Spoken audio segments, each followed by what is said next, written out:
One of the 6 people killed Friday, 20-year-old Christopher Martinez. He was in the deli when bullets came flying in. Since then, his father, Richard, has been outspoken. He has been very emotional about the gun laws and politicians he says are responsible for repeated violence. CNN's Kyung La had an opportunity to sit down with Mr. Martinez, who was incredibly emotional. He's our only child, and he died on Friday.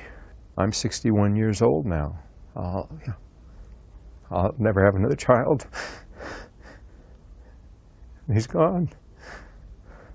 So the reason I'm doing this right now is to try to see if we can do anything to make my son's death mean something, because that's all we've got. He's not going to grow up to be a man, to work in the world. No.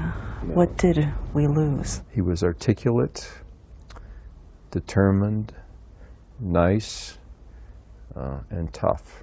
If there's all these things in the media about the shooter and there's nothing about the victims, then it sends the wrong message. And that people need to understand that real people died here. And they need to know, put faces and names and histories to the people who died to make it real for them. The politicians after Sandy Hook swore that they would do something.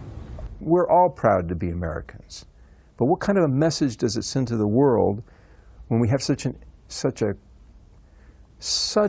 rudderless bunch of idiots in government? I can't tell you how angry I am. It's just awful.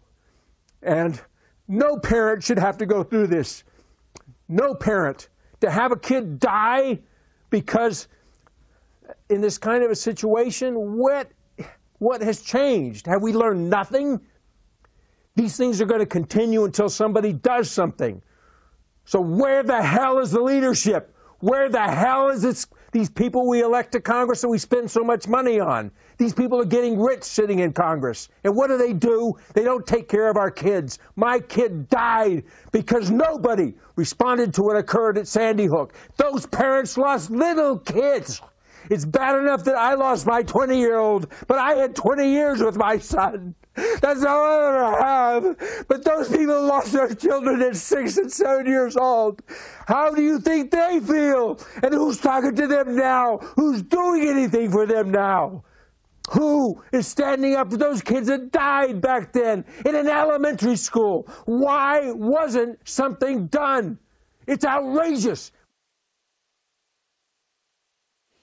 All right, some powerful, powerful emotions there. Our thanks to Kyung La.